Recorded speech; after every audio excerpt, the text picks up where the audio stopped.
Je suis retournée dans la ville où j'ai subi les abus. Par ce témoignage, je veux que tu saches à quel point tous les aspects de nos traumas intéressent Dieu. Je suis certes une formatrice, une ancienne présidente d'association, une femme qui témoigne, mais je suis avant tout, comme beaucoup d'entre vous, une survivante d'abus, mais surtout une victorieuse sur l'impact des traumas dans ma vie. Sur les conseils de mes sœurs et de mon mari, j'ai décidé d'entreprendre le voyage le plus difficile, mais surtout le plus important de ma vie, retourner dans la ville de mes agressions. Je savais que cela serait déterminant et libérateur pour moi parce que malgré ma restauration, il demeurait toujours une écharde dans mon cœur.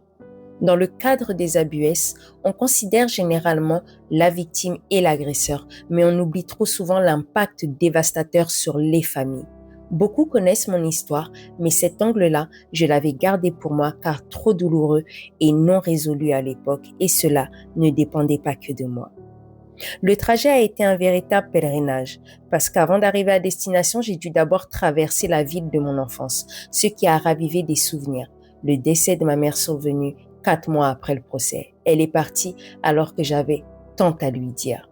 À ce moment-là, j'ai choisi que ce voyage serait une réconciliation avec moi-même dans ce domaine-là, afin de pouvoir me débarrasser de cette culpabilité illégitime enfuie depuis mon adolescence.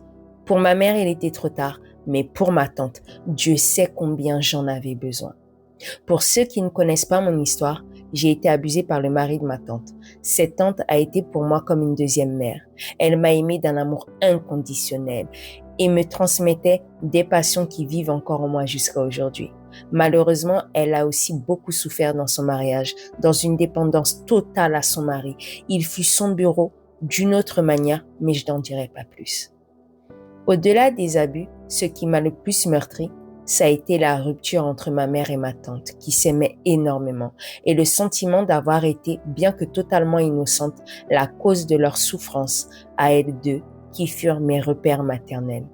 Les circonstances de la procédure et du procès ont déchiré notre famille, et ma tante s'est retrouvée seule, malgré elle. Cela a été pour moi un lourd fardeau.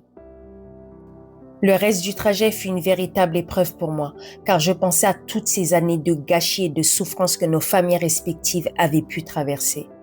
La revoir 20 ans après le verdict n'a pas été évident. J'étais à la fois contente et ambivalente. C'était la ville où ma vie avait été brisée, mais aussi celle où j'avais tant appris et reçu grâce à elle.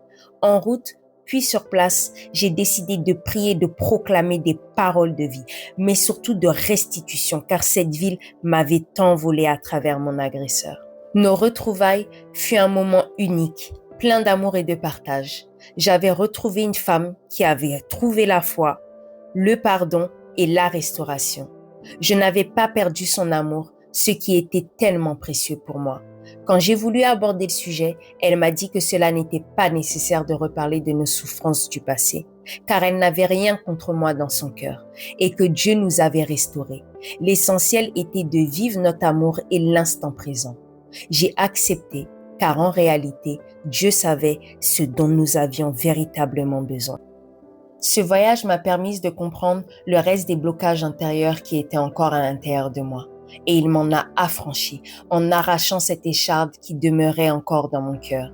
Il a écrit une nouvelle page de mon histoire, car je pensais impossible pour moi comme pour ma tante. Il l'a accompli pour nous, parce qu'elle pensait ne jamais me revoir. Il nous a restaurés toutes les deux par son amour et par sa grâce. À toi qui m'écoutes, quand je partage sur la restauration, je sais de quoi je parle. Je sais de quoi ce Dieu est capable parce que je l'ai expérimenté.